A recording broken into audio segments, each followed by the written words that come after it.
Hello, I'm Dahlia. I am the personal finance content creator.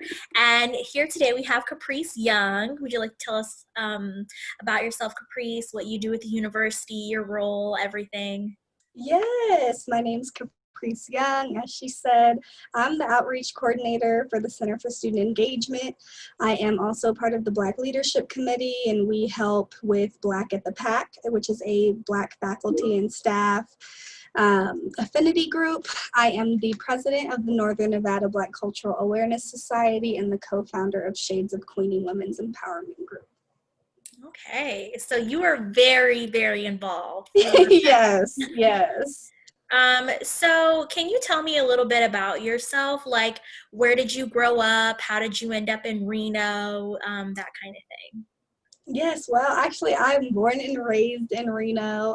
My mother is from South Central California. My father is from Compton, California, and they came here, and they're both UNR alum, and they created their own family here, not just within us, but also I have so many aunts and uncles who are not blood related, but because they were all here at the same time, we became family, and so I've been here ever since, and I am now a UNR alum as well as a faculty, and so Reno has always been home. It's always been somewhere that's close to my heart.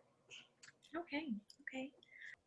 Can you tell me about like your experience as a student at UNR? Like, how did you pay for college? What was it like? Yeah, I think, my mom, she actually um, came to college with her acceptance letter in one hand and her clothes in the other hand, and she didn't know what to expect. She was the first in her family to go to a four-year institution. My grandmother had went to get her associates, but it's different, when you're not at home, you're not staying in the res halls.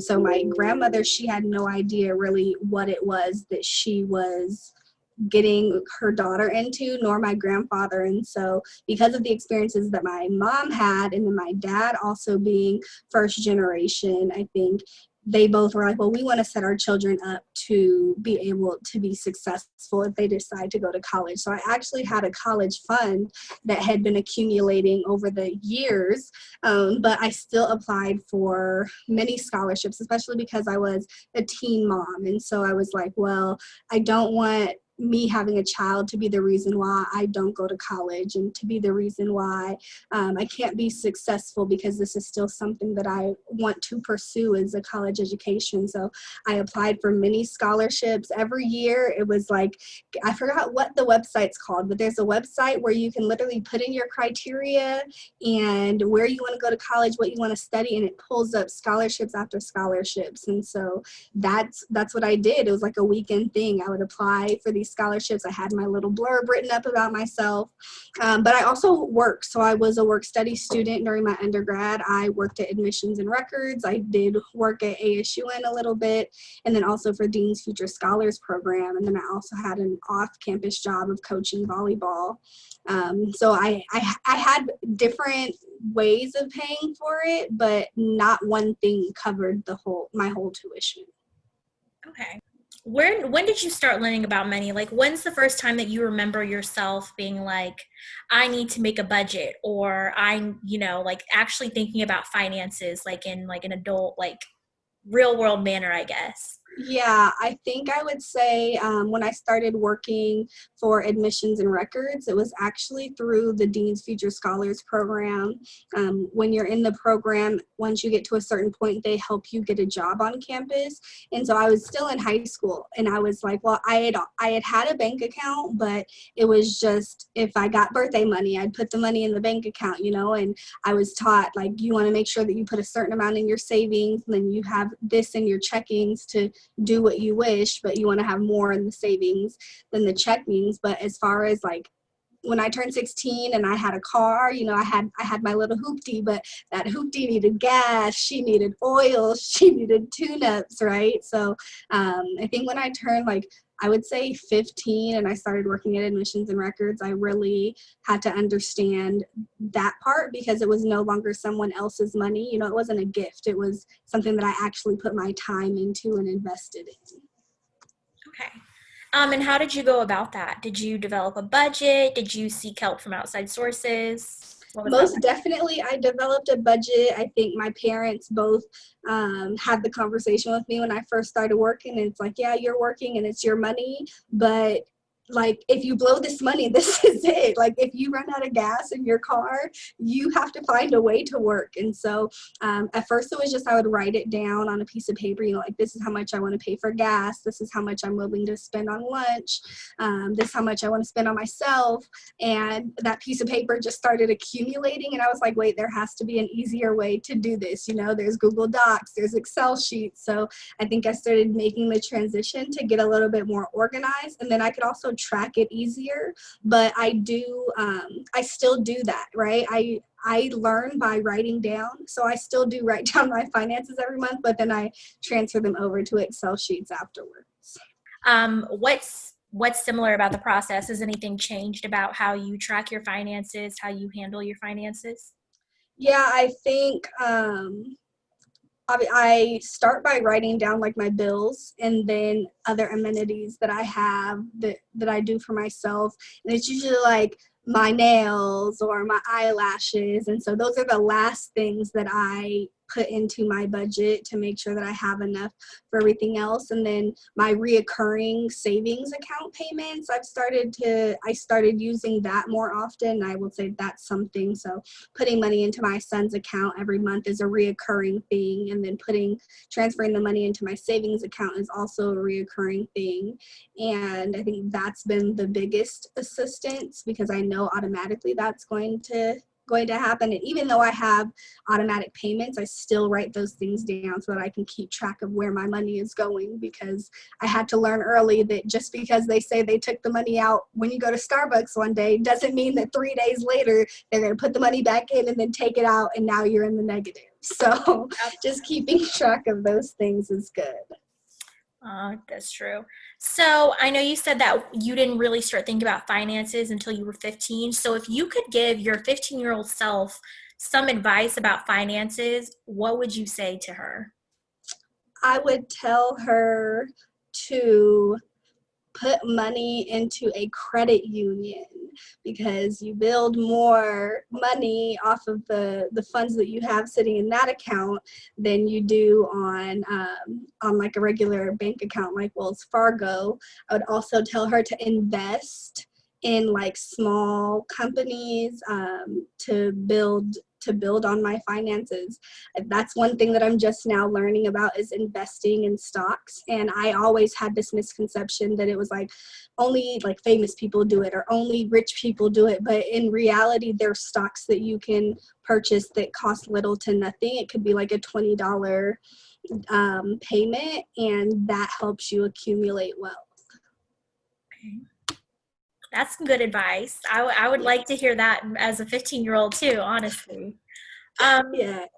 So what is your what are your finances like now? Like I know you said that you do have a budget. Like what's it like having to not only like a budget for yourself but also budget for your son and make sure that you're like buying everything for him and making sure that he's Yeah. well fed and taken care of. Can you tell me about that? Yeah, well, I mean, I think that recently my budgeting has had to become even more strict. I just bought a house, and then I just had to Congratulations. thank you. And then I had to buy a new car because my car died on me. So I have had to become so strict with my budget, especially because like with a child, they grow like crazy. My son pulled out some shoes yesterday and I was like, dude, these shoes don't fit you. I just bought these, right? And so it's like for me, buying shoes is like a plus. Like I'm like, oh, I want to treat myself. But when you have a kid, there are things that you have to purchase for them because they're growing so fast. And food, especially now with me working partially in the office, partially at home, now I'm like, okay, well, he needs snacks because he's doing distance learning. He needs breakfast food. It's like I can't just send him to school and pay for the lunch at school. I have to make sure that we have those. But it's also about making that list for me. Like I said, I'm all about lists and writing things down. And so if we go to the grocery store and I don't have a list, it's going to just go haywire. He's going to be like, well, I want this. And I'm going to say, oh, well, I don't remember if we have this at home. So we'll just grab it and things like that. So definitely writing things down has helped me a lot. And when it comes to certain bills or certain expenses that I have, like my credit card, not just making monthly payments, but making a little bit more.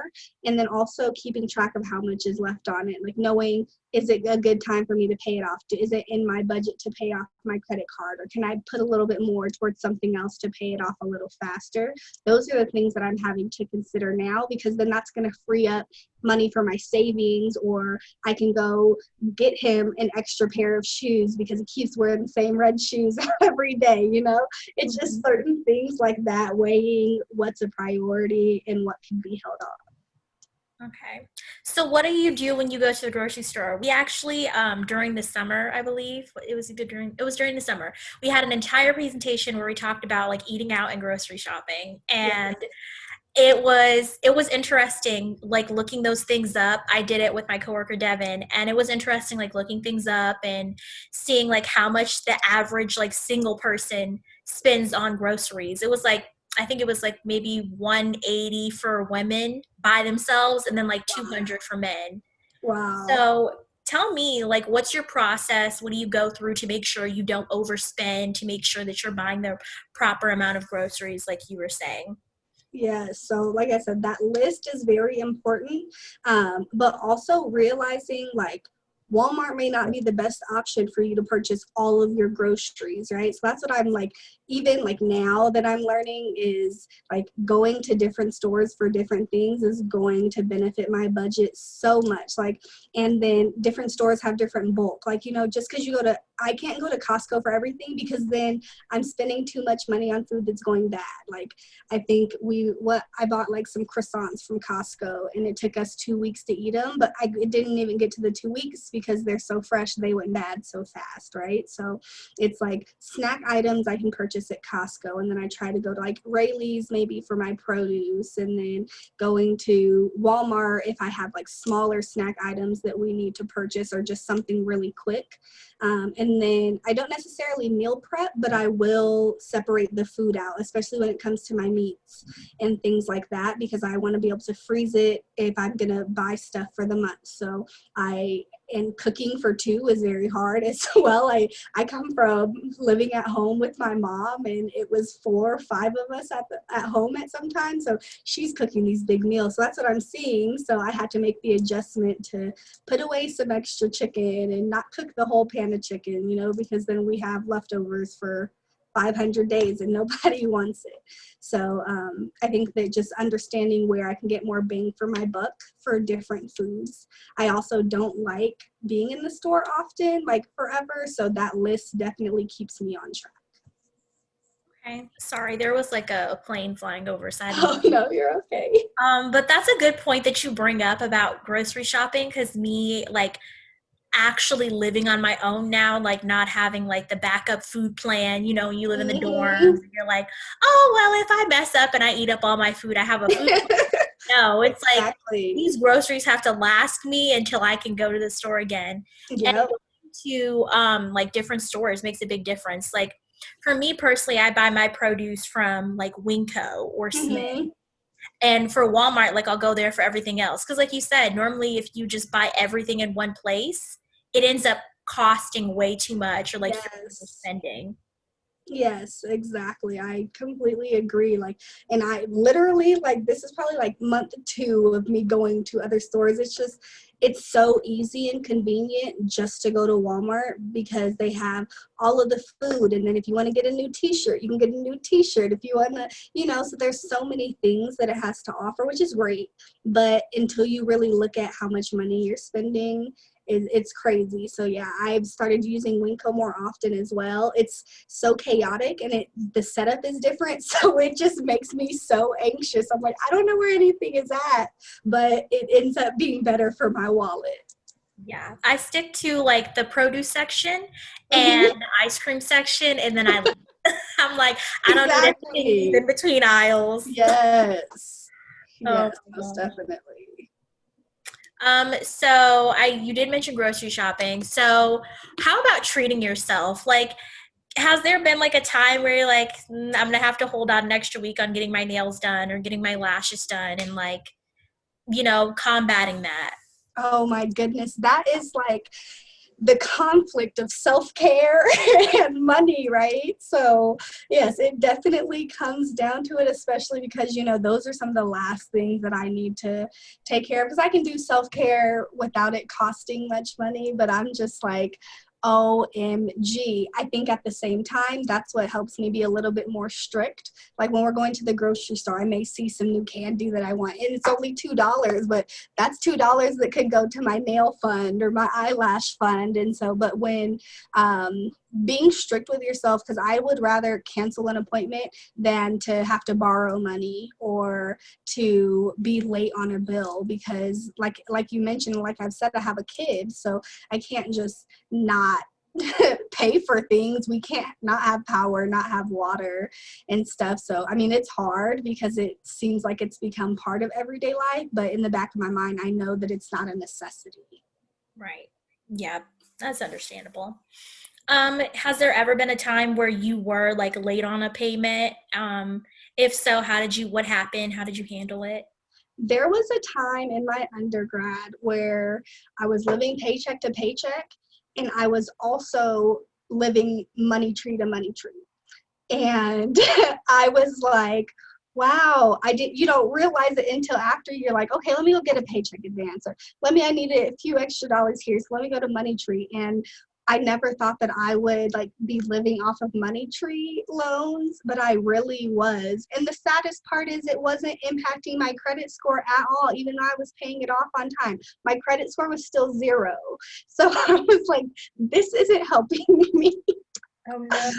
So I mean, I was late, and so then in order to try and play catch up, I would go get a Money Tree loan, but then you still have to pay the Money Tree loan back with interest. So I was like trying to stay afloat. I was literally drowning, and in the moment it feels like you're like, okay, well, I got the extra cash from Money Tree to put towards this bill, but then it's like it's like paying off a credit card with a credit card. You're still going to accumulate that debt. And so I was just like, I have to get out of this habit. So I had to cut out eating fast food, cut out doing like taking extra trips, because like I said, my little hoopty, she needed gas every day. So I couldn't be like, oh yeah, I'm going to come to my friend's house and see you, because then I have to put more money in my gas tank, right? So it was stressful, and especially with the kid, I was just like, well, at least the lights are on, at least the water's on, but it wasn't helping me at all in the end. I was still having to pay all that money back. So how did you like handle that situation? Like, are you still paying off those loans? Have you paid them off?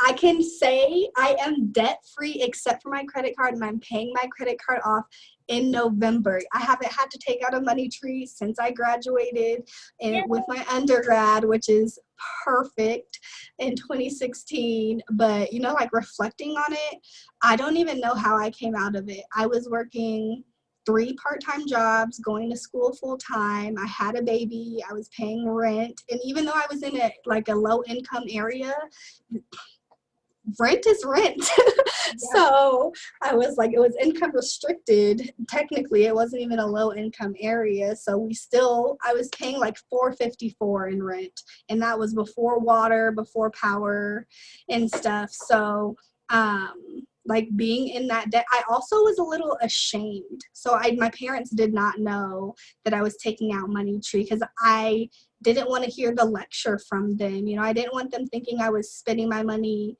carelessly, and I also didn't want them to give me the option to come back home, because it would have been more realistic for me to stay home. So I was kind of living in this quiet place of like them not knowing that I was struggling financially. So I had to do it alone and get through it alone. I think just because of all the stigmas attached to being a teen mom and stuff, it was weighing on me, and then finances on top of all of that. What was it like going through that, not feeling like you could talk to your parents about it because you didn't want them to be disappointed, or, just feeling like man, like I really got myself into this hole. What was that like? It And how did was you get out it of it? was like it was so stressful because I was still talking to my parents every day, but there was like this one piece of my life that they were not privy to. It was like, "Hey mommy, hey daddy, how are you?" and things like that. And I just kind of felt like I had to go through it alone. And I didn't want, like I said, I didn't want to be criticized for not being financially responsible because I felt like I was. But, there's times where it's like, I don't want to go home and cook. So I'm going to just go grab a pizza or we're going to grab some other fast food. And those were the little things that I knew they were going to tell me that I had to be more strict on. And I didn't want to hear it. So it was hard to not be able to seek or not feeling like I could seek the help that I needed. Okay. And what advice would you give to someone who might be currently going through that situation? Um, Say don't get the money tree loan. No, I would tell them, even though, like I said, I don't necessarily meal prep, I think that is a good thing. And usually people hear when I hear meal prep, I think of lunch, not dinner. And so I think that's what I would say to people is meal prep for dinner, because that is at the end of the day, that's the hardest time to cook. Like even now, I'm like, oh my gosh, I have to go home and put something in the oven or put something on the stove. And so I would say meal prep for dinner. I would also say look into your finances and see where you can benefit to pay something else off. Then you may struggle for a short period of time, but at least the next month you'll have extra funds. So I would definitely think about that. Looking into your loans. I'm fortunate enough I didn't have to have any college loans. So I'm not sure what that process looks like, but talking to somebody like you all, looking at your loans and seeing if there's like a way that you can compress all of them together or look into your interest rate, payment plans. I was on a payment plan for my master's degree. So, and that's when I was living at home with my mom. So it was a struggle, but excuse me, I think it paid off in the end. Yeah, and just a personal plug, if you're worried about repaying student loans or you're taking out student loans currently or you're graduating soon, Nevada Money Mentors is the place to go. I'm telling you, Yes. we've got you. We've got you. Okay. You can make an appointment on our website and you meet with a money mentor and go through your situation step by step and we'll help you. Yes, yes, definitely.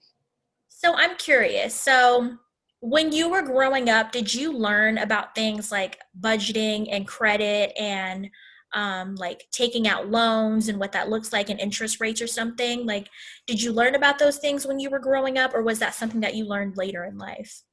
Budgeting definitely was something that I learned growing up just because birthdays come around. And I think I had a bank account at a young age, like a teen savings account or something, but it was so that I didn't have all this cash laying around, but also budgeting and knowing how much money I had and where to put it to. And my parents, like I was raised in the church as well, so tithing is something that was spoken of, and I was always interested in how do you determine how much to give your tithes. So I think that conversation also influenced budgeting.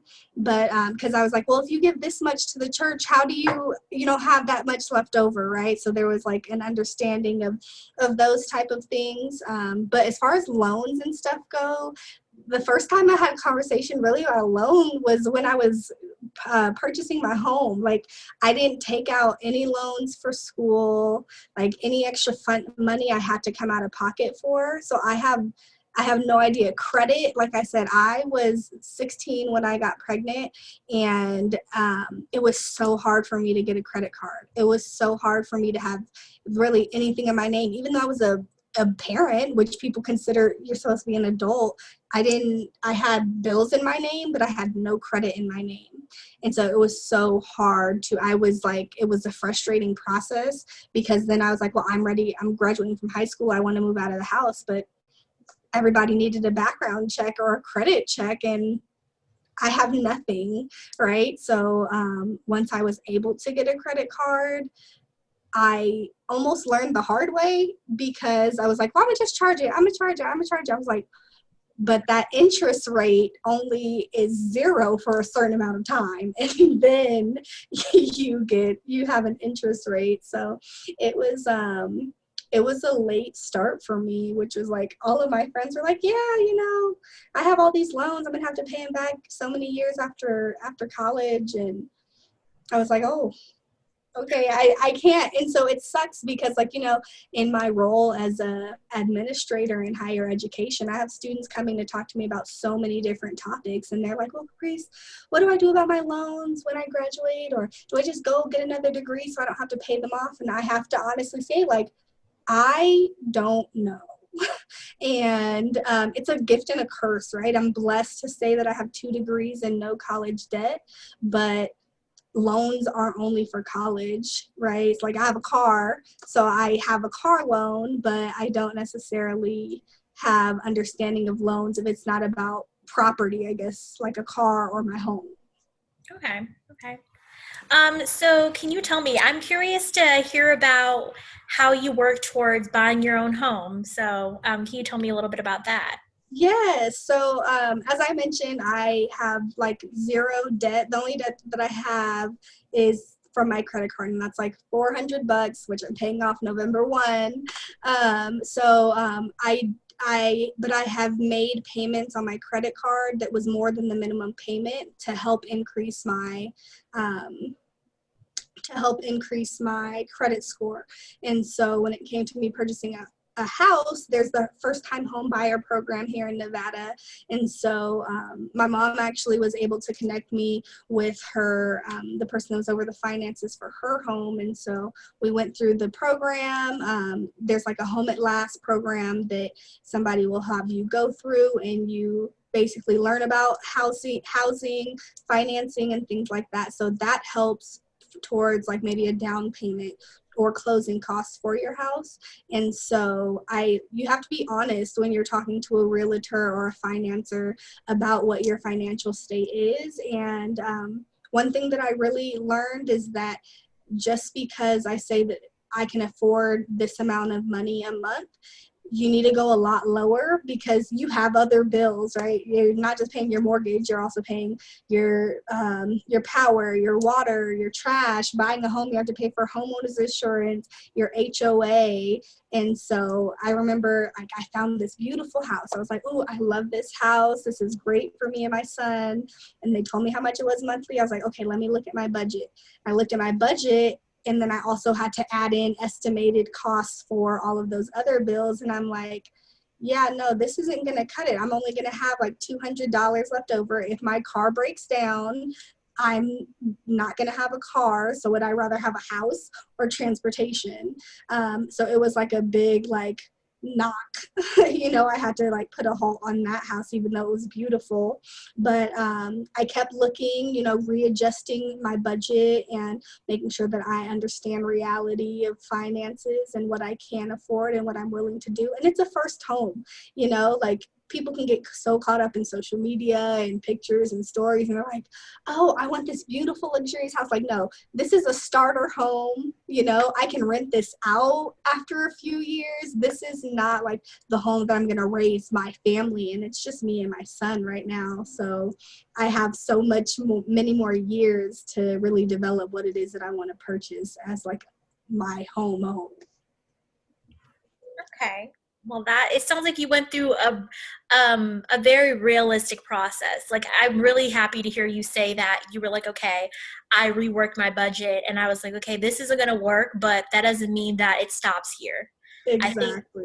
like you said, a lot of times it's like, okay, we see different things on social media and we see it so much that we don't realize that those are anomalies. Like, that's not the average Yeah. person. Like, the person Yeah. who was like 20 or like 18 and bought their first home and bought a brand new car or whatever, like, that's not the average 18-year-old. That's not the average 20-year-old. Exactly. I completely agree. And that's why I was like, I'm seeing pictures of like people knocking down walls and rebuilding a house. And I'm like, that's beautiful. That's what I want. I'm going to go out and find a fixer upper. I'm like, no, this still is not realistic. Right. And I think really it's about like that self-confidence and control that you have, because when you're out there buying a home and you're seeing property, the person selling it to you, depending on like what type of area you're looking at and making sure that you have a trustable realtor, they're going to be like, okay, well, what can you afford? I'm like, I can't afford anything over here, so you have to like put your foot down. My realtor was like, okay, they're going to push you to really say like, this is the house that you want, but you need to say this is the house you're going to be paying money on, so you need to be willing to pay it or not. Right. I agree.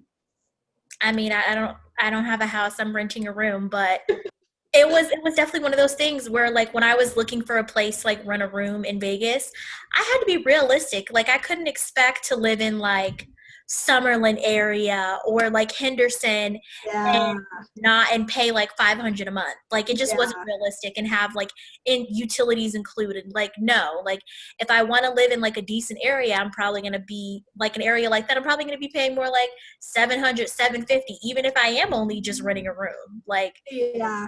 it's the area. Exactly. I think that's part of the reason also though why I went to this route. Like I said, like I was grateful to be able to live back at home while I was getting my master's degree so that I had family support, my mom to support, and then my dad when my son would go to his house.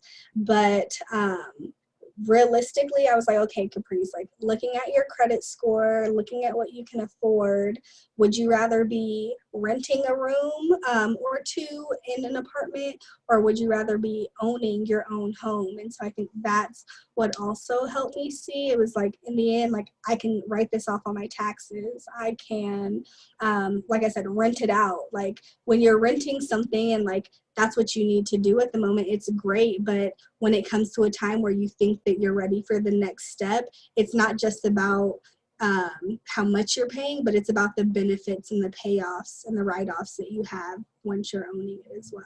But so in any of the programs that you're involved in, do you teach financial literacy at all?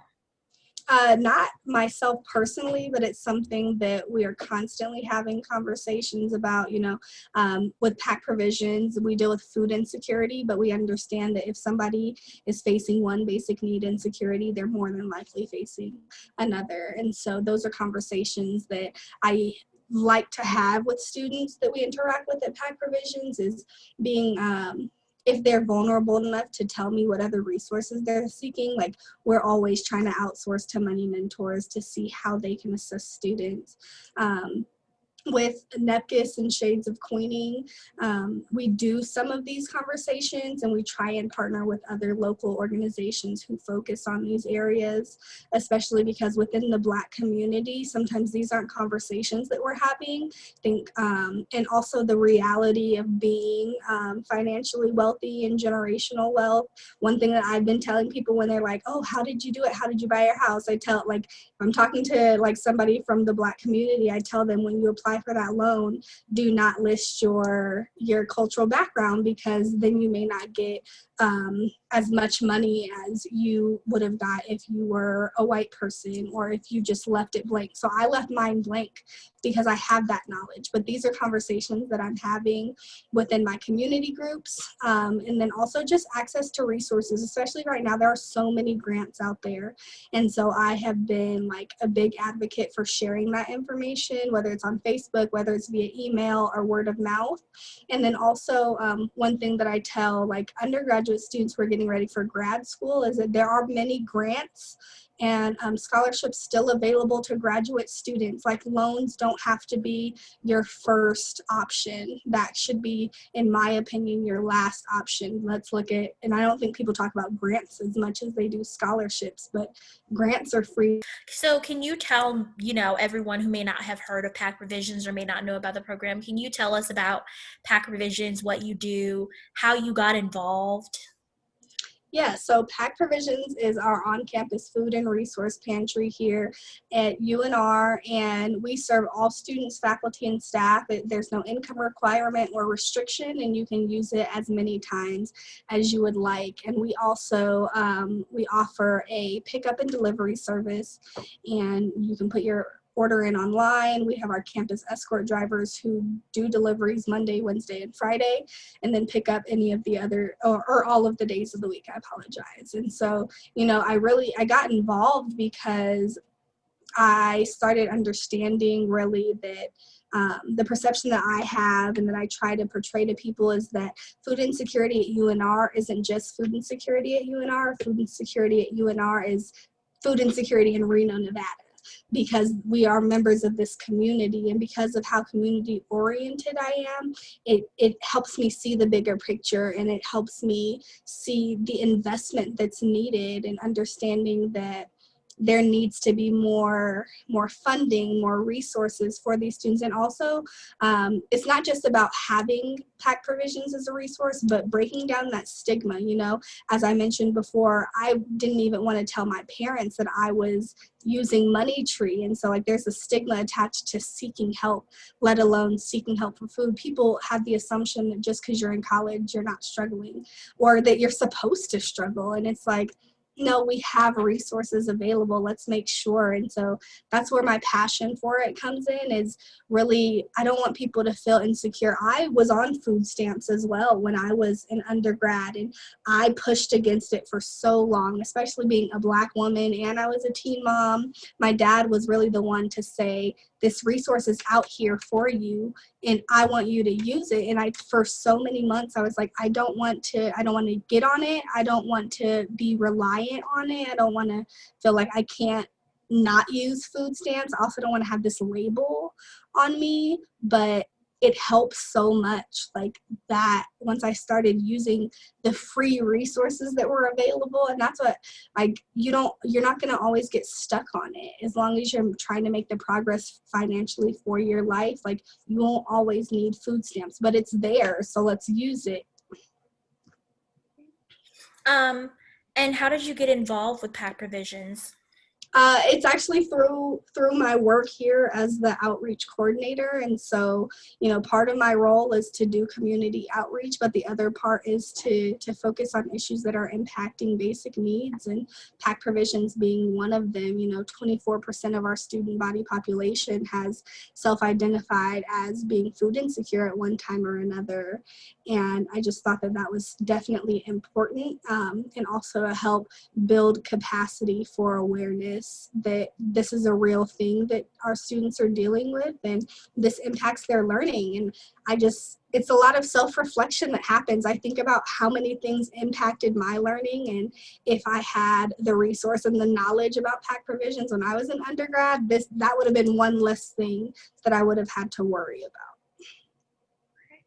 And what would you say to someone who's thinking about, seeking help from PAC Provisions or just other free resources, but they're like, I don't want this label, or I don't want to have to deal with this feeling or anything like that? What would you tell them? No, I would tell them that their feelings are valid, that they're real, but I'll also tell them that there's no need for them to struggle. We are here because we see that students need access to food sometimes, and also helping students understand that it's not their fault that they have to use PAC Provisions, right? Like, they didn't put themselves in the situation to be food insecure. There are multiple layers of why people are where they are at. And I would also tell them that they're not the only one, and using this as a resource is only going to better their education, their ability to learn, their brain functioning, their energy levels, all of these things that are going to help them on their day-to-day lives and in their education.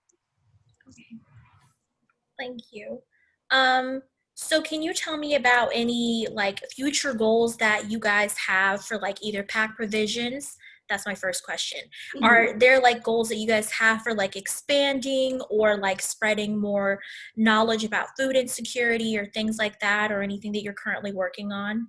Yeah, so for PAC Provisions, we definitely want to expand. We are seeing our demand increase immensely, and that's great because that means that the word is getting out that we're available to students. So physically, we want to expand our space. Right now, we're in a kitchen. We do have a full fridge and freezer, but we have so much food that it's like we're piling up things, and we want to make sure that we are compliant with all of the things that we need to be compliant with for food. We want to make sure that we look right, and that it looks like something that people would want to come into, and not just that we have food thrown everywhere, but there's a need for us to grow physically, fiscally. So we're seeing that, especially right now with COVID, there are students who are UNR students who aren't physically in Reno, but they still are facing food insecurity. And so how do we, as a resource for our students, how do we outsource to students who aren't physically here? So looking into ways to bring back our grocery fund, which we'll be doing soon, and maybe partnering with other NSHE institutions who also have food pantries to be able to provide to our students. As a system, we're all serving students for the same purpose. And so we should be able to provide these resources no matter where they're living, especially in a time like this.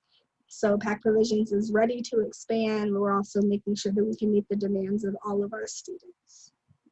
Okay, well, that's wonderful. I'm excited to hear how that goes. Thank you. Um, and I wanted to ask you, like on a personal note, are there any financial goals that you're looking to achieve in the near future?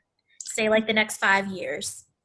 Yes, well, investing in stocks, most definitely. I think my biggest financial goal is generational wealth, and that's something that like my mom and I have both been talking about. She, even though myself and my brother were both adults, like she still wants to build generational wealth for us, and I also want to do the same for my son. So, I do transfer money into his savings account every month, but it's like I need to put something into his name so that he can be really accumulating something, so like buy stocks in his name. That's really my biggest thing is the stocks. That's like my biggest piece right now, because I've seen, like, if I would have known to invest in like Zoom or Teams a year ago, oh, I most definitely would have, because my money would be worth a lot more now. But I think that's my main goal.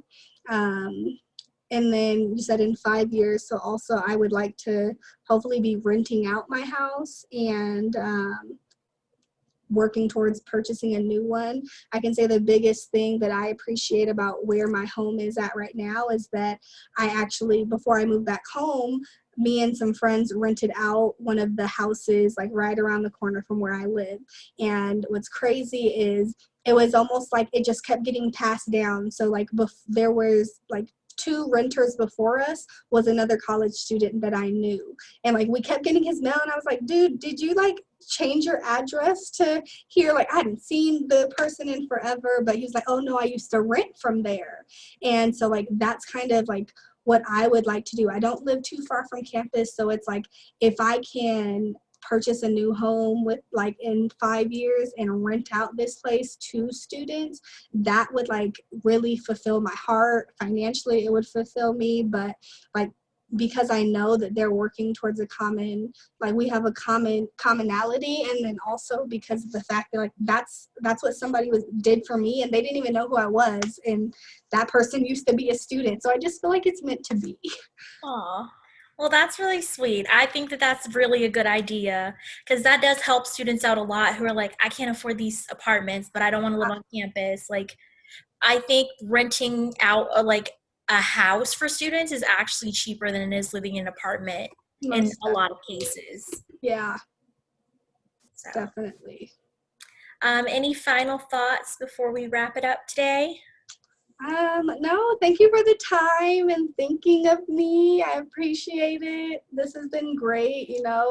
What's crazy is I was actually talking to somebody like 2 weeks ago at Mobile Monday, and they didn't know I bought a home either. And I had told them, and they're like, you should really be like talking about these things. I'm like, I consider myself to be a pretty humble person, so I don't advertise a lot when I do things. And I posted, I think, a picture just saying like we had bought the house with the sold sign, but shoot, it's crazy. crazy. She was like, you should be talking about these things. You should be telling people your story. And then you sent me an email, and I'm like, well, look at that. It's such a It was coincidence, but sweet. I appreciate you and the connection and relationship that we have for you to think of me. Oh, of course.